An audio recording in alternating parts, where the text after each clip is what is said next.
BKSP, Backbenchers Knowledge and Study Partner. Welcome home, Backbenchers. শ্বসন, respiration. আগের শ্রেণীতে তোমরা শ্বসন প্রক্রিয়া কাকে বলে এবং শ্বসনের ফলে যে দেহে বৃদ্ধি সাধন হয় এবং দেহ শক্তি পায় সে সম্পর্কে সংক্ষিপ্ত আকারে জেনেছ। এ অধ্যায়ে শ্বসন সম্পর্কে আরও একটু বিস্তারিত আলোচনা করা হবে। জীবের জীবন ধারণ অর্থাৎ চলন, ক্ষয়পূরণ, বৃদ্ধি, জনন প্রভৃতি জৈবিক কাজগুলো সুষ্ঠুভাবে সম্পন্ন করার জন্য শক্তির প্রয়োজন হয়। আমরা আগেই বলেছি এ শক্তির প্রধান উৎস হলো সূর্যালোক। সালোক সংশ্লেষণের সময় উদ্ভিদ সৌরশক্তিকে শর্করা জাতীয় খাদ্য শক্তিরূপে স্থিতিশক্তিরূপে সঞ্চিত করে রাখে। খাদ্যের মধ্যে সঞ্চিত এই ধরনের শক্তি জীব তার জীবন ধারণের জন্য সরাসরি ব্যবহার করতে পারে না। শ্বসনের সময় জীবদেহে এই স্থিতিশক্তি রাসায়নিক শক্তি এটিপি হিসেবে তাপরূপে মুক্ত হয় এবং জীবের বিভিন্ন শরীরবৃত্তীয় কাজের জন্য প্রয়োজনীয় শক্তি যোগায়। শর্করা জাতীয় খাদ্যবস্তু ছাড়াও প্রোটিন, ফ্যাট ও বিভিন্ন জৈব অ্যাসিড শ্বসনিক বস্তুরূপে ব্যবহৃত হয়। জীবদেহে এই জটিল যৌগগুলো প্রথমে ভেঙে সরল যৌগে পরিণত হয় এবং পরে জারিত হয়ে রাসায়নিক শক্তিতে এটিপিতে রূপান্তরিত হয়। সাধারণ তাপমাত্রায় জীবদেহের প্রতিটি কোষে দিবারাত্রি 24 ঘন্টায় শ্বসন প্রক্রিয়া চলতে থাকে। তবে উদ্ভিদের বর্ধিষ্ণু অঞ্চল, ফুল ও পাতার কুড়ি, অঙ্কুরিত বীজ, মূল ও কাণ্ডের অগ্রভাগ শ্বসন ক্রিয়ার হার অনেক বেশি। সজীব কোষের সাইটোপ্লাজম ও মাইটোকন্ড্রিয়ায় শ্বসন প্রক্রিয়া সম্পন্ন হয়। এ জৈব রাসায়নিক প্রক্রিয়ায় জীবদেহ যৌগিক খাদ্যদ্রব্য জারিত করে সরল দ্রব্যে পরিণত করে এবং শক্তি উৎপন্ন করে। শ্বসনের প্রকারভেদ। শ্বসনের সময় অক্সিজেনের প্রয়োজনীয়তার ভিত্তিতে শ্বসনকে দুভাগে ভাগ করা হচ্ছে। সেগুলো হচ্ছে সবাত শ্বসন ও অবাত শ্বসন। সবাত শ্বসন, অ্যারোবিক রেসপিরেশন। যে শ্বসন প্রক্রিয়ায় অক্সিজেনের প্রয়োজন হয় এবং শ্বসনিক বস্তু শর্করা, প্রোটিন, লিপিড, বিভিন্ন ধরনের জৈব অ্যাসিড সম্পূর্ণরূপে জারিত হয়ে কার্বন ডাইঅক্সাইড, H2O এবং বিপুল পরিমাণে শক্তি উৎপন্ন করে তাকে সবাত শ্বসন বলে। সবাত শ্বসনই হলো উদ্ভিদ প্রাণীর স্বাভাবিক শ্বসন প্রক্রিয়া। সবাত শ্বসনের সামগ্রিক সমীকরণটি এরকম: C6H12O6 প্লাস 6 অক্সিজেন বিভিন্ন এনজাইমের ক্রিয়ায় 6 carbon dioxide plus 6 H2O plus শক্তি 686 কিলো ক্যালোরি পার মোল। সবাত শ্বসন প্রক্রিয়ায় 1 অণু গ্লুকোজ সম্পূর্ণরূপে জারিত হয়ে সর্বমোট 6 অণু কার্বন ডাইঅক্সাইড, 6 অণু পানি ও 38টি এটিপি উৎপন্ন করে।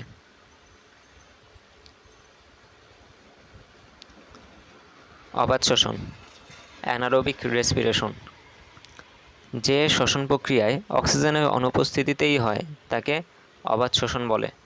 অর্থাৎ যে শ্বসন প্রক্রিয়ায় কোনো শ্বসনিক বস্তু অক্সিজেনের সাহায্য ছাড়াই কোষের ভেতরকার এনজাইম দিয়ে আংশিক রূপে জারিত হয়ে বিভিন্ন প্রকার জৈব যৌগ যেমন ইথাইল অ্যালকোহল, ল্যাকটিক অ্যাসিড ইত্যাদি, কার্বন ডাইঅক্সাইড এবং সামান্য পরিমাণে শক্তি উৎপন্ন করে তাকে অবাত শ্বসন বলে।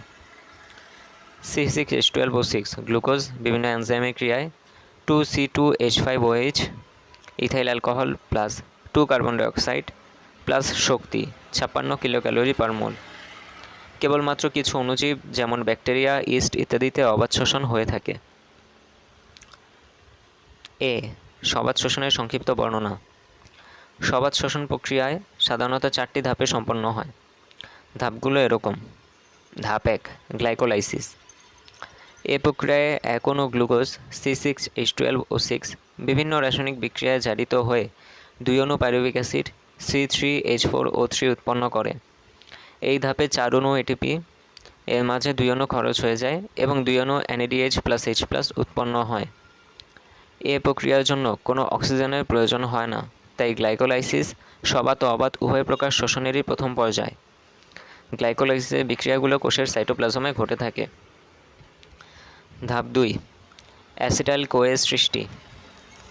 গ্লাইকোলাইসিস পর্যায়ে সৃষ্ট প্রতি অণু পাইরুভিক অ্যাসিড পর্যায়ক্রমে বিক্রিয়া শেষে 2টি কার্বন বিশিষ্ট 1 অণু অ্যাসিটাইল কোয়ে এনজাইম, 1 অণু কার্বন ডাইঅক্সাইড ও 1 অণু NADH+H+ উৎপন্ন করে। অর্থাৎ 2 অণু পাইরুভিক অ্যাসিড থেকে 2 অণু অ্যাসিটাইল কোয়ে এনজাইম, 2 অণু কার্বন ডাইঅক্সাইড ও 2 অণু NADH+H+ উৎপন্ন হয়ে এই ধাপটি সাইটোপ্লাজমে ঘটে। ধাপ 3, ক্রেবস চক্র। ইংরেজ প্রাণরসায়নবিদ স্যার হ্যান্স ক্রেবস এ চক্রটি আবিষ্কার করেন এবং একে ক্রেবস চক্র বলা হয়। এ পর্যায়ে অ্যাসিটাইল-কোয়ে মাইটোকন্ড্রিয়াতে প্রবেশ করে এবং ক্রেবস চক্রে অংশগ্রহণ করে। এ চক্রের সকল বিক্রিয়াই মাইটোকন্ড্রিয়াতে সংঘটিত হয়।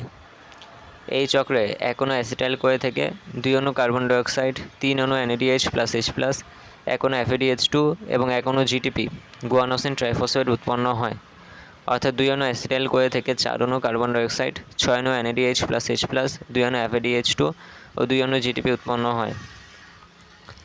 ধাপ 4, ইলেকট্রন প্রবাহতন্ত্র, ইলেকট্রন ট্রান্সপোর্ট সিস্টেম। উপরোক্ত 3টি ধাপে যে NADH+H+ বিজায়িত NAD ও FADH2 বিজায়িত FAD উৎপন্ন হয়, এই ধাপে সেগুলো জারিত হয়ে এটিপি, পানি, উচ্চ শক্তির ইলেকট্রন এবং প্রোটন উৎপন্ন হয়। উচ্চ শক্তিসম্পন্ন ইলেকট্রনগুলো ইলেকট্রন প্রবাহতন্ত্রের মধ্য দিয়ে প্রবাহিত হওয়ার সময় যে শক্তি প্রদান করে সেই শক্তি এটিপি তৈরিতে ব্যবহৃত হয়। ইলেকট্রন প্রবাহতন্ত্র মাইটোকন্ড্রিয়াতে সংগঠিত হয়। কাজেই তোমরা দেখতে পাচ্ছ যে সবাত শ্বসন প্রক্রিয়ায় 1 অণু গ্লুকোজ সম্পূর্ণরূপে জারিত হয়ে সর্বমোট 6 অণু কার্বন ডাইঅক্সাইড, 6 অণু পানি ও 38টি এটিপি উৎপন্ন করে। নিচের চার্টে সেগুলো দেখানো হলো। গ্লাইকোলাইসিসে উৎপাদিত বস্তু হচ্ছে 2 অণু পাইরুভিক অ্যাসিড, 2 অণু NADH+H+, 4 অণু এটিপি। ব্যয়িত বস্তু 2 অণু এটিপি, যার ফলে নেট উৎপাদন 6 অণু এটিপি ও 2 অণু এটিপি। শ্বসনের পর্যায়ে অ্যাসিটাইল-কোয়ে উৎপাদিত বস্তু 2 অণু অ্যাসিটাইল-কোয়ে, 2 অণু কার্বন ডাইঅক্সাইড, 2 অণু NADH+H+। ব্যয়িত বস্তু 2 অণু পাইরুভিক অ্যাসিড। নেট উৎপাদন 2 অণু কার্বন ডাইঅক্সাইড, 6 অণু এটিপি। শ্বসনিক পর্যায় ক্রেবস চক্র।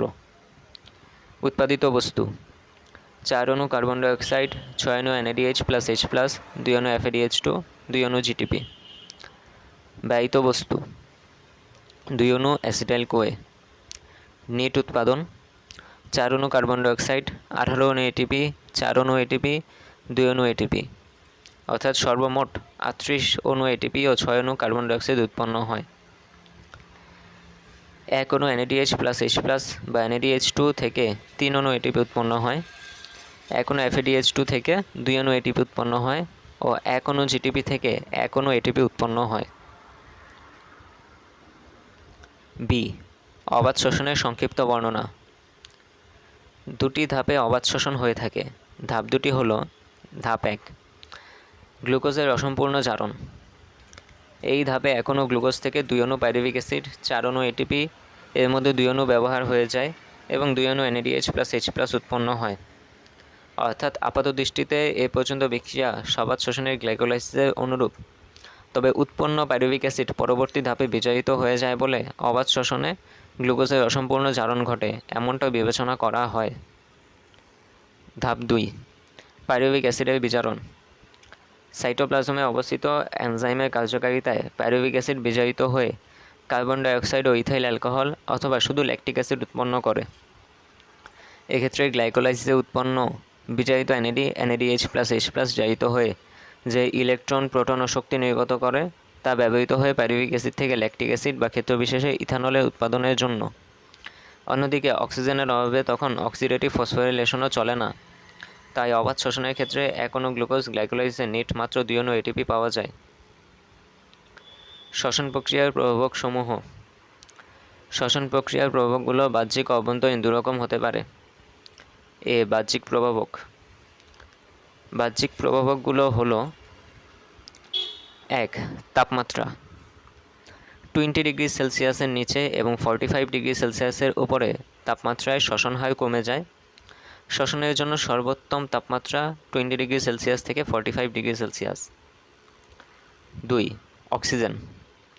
সবাত শ্বসনে পাইরুভিক অ্যাসিড জারিত হয়ে কার্বন ডাইঅক্সাইড ও পানি উৎপন্ন করে।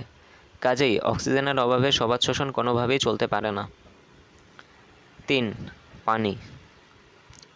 পরিমিত পানি সরবরাহ শ্বসন ক্রিয়াকে স্বাভাবিক রাখে, কিন্তু অত্যন্ত কম কিংবা অতিরিক্ত পানির উপস্থিতিতে শ্বসন প্রক্রিয়া ব্যাহত হয়। 4, আলো। শ্বসন কার্যে আলোর প্রয়োজন পড়ে না সত্যি, কিন্তু দিনের বেলা আলোর উপস্থিতিতে পত্ররন্ধ্র খোলা থাকায় অক্সিজেন গ্রহণ ও কার্বন ডাইঅক্সাইড ত্যাগ করা সহজ হয় বলে শ্বসন হার একটু বেড়ে যায়। 5, কার্বন ডাইঅক্সাইড। বায়ুতে কার্বন ডাইঅক্সাইডের ঘনত্ব বেড়ে গেলে শ্বসন হার একটুখানি কমে যায়। বি অভ্যন্তরীণ প্রভাবক। অভ্যন্তরীণ প্রভাবকগুলো হলো: 1. খাদ্যদ্রব্য। শ্বসন প্রক্রিয়ায় খাদ্যদ্রব্য শ্বসনিক বস্তু ভেঙে শক্তি, পানি ও কার্বন ডাইঅক্সাইড নির্গত করে। তাই কোষে খাদ্যদ্রব্যের পরিমাণ ও ধরন শ্বসন হার নিয়ন্ত্রণ করে। 2. উৎসেচক। শ্বসন প্রক্রিয়ায় অনেক ধরনের এনজাইম বা উৎসেচক সক্রিয়ভাবে অংশগ্রহণ করে, কাজেই এনজাইমের ঘাটতি শ্বসনের হার কমিয়ে দেয়। 3. কোষের বয়স। অল্পবয়স্ক কোষে, বিশেষ করে ভাজক কোষে প্রোটোপ্লাজম বেশি থাকে, সেখানে বয়স্ক কোষ থেকে শ্বসনের হার বেশি। 4. অজৈব লবণ। কোনো লবণ শ্বসন প্রক্রিয়াকে ব্যাহত করলেও কোষের সুষ্ঠু ও স্বাভাবিক কাজের জন্য, স্বাভাবিক শ্বসন প্রক্রিয়া পরিচালনার জন্য কোষের ভেতর অজৈব লবণ থাকতে হয়। 5. কোষ মধ্যস্থ পানি। বিভিন্ন শ্বসনিক বস্তু দ্রবীভূত করতে এবং এনজাইমের কার্যকারিতা প্রকাশের জন্য পানির প্রয়োজন।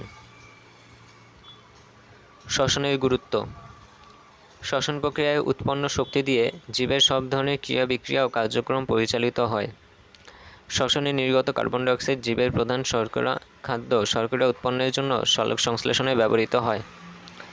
এ প্রক্রিয়া উদ্ভিদের খনিজ লবণ পরিশোষণে সাহায্য করে, যা পরোক্ষভাবে উদ্ভিদের বৃদ্ধি ও অন্যান্য জৈবিক প্রক্রিয়া চালু রাখে। কোষ বিভাজনের প্রয়োজনীয় শক্তি ও কিছু আনুষঙ্গিক পদার্থ শ্বসন প্রক্রিয়া থেকে আসে। তাই বলা যেতে পারে এ প্রক্রিয়া জীবের দৈহিক বৃদ্ধিও নিয়ন্ত্রণ করে। এ প্রক্রিয়া বিভিন্ন উপক্ষার ও জৈব অ্যাসিড সৃষ্টিতে সহায়তা করার মাধ্যমে জীবের অন্যান্য জৈবিক কাজেও সহায়তা করে। কিছু কিছু ব্যাকটেরিয়া অক্সিজেনের উপস্থিতিতে বাঁচতে পারে না। এদের শক্তি উৎপাদনের একমাত্র উপায় হচ্ছে অবাধ শোষণ। এ প্রক্রিয়ায় ইথাইল অ্যালকোহল তৈরি হয়, যা বিভিন্ন শিল্পে ব্যবহৃত হয়। ল্যাকটিক অ্যাসিড ফার্মেন্টেশনের মাধ্যমে এ প্রক্রিয়ায় দই, পনির ইত্যাদি উৎপাদিত হয়। রুটি তৈরিতে এ প্রক্রিয়া ব্যবহৃত হয়। ইস্টের অবাধ শোষণ প্রক্রিয়ার ফলে অ্যালকোহল ও কার্বন ডাইঅক্সাইড গ্যাস তৈরি হয়।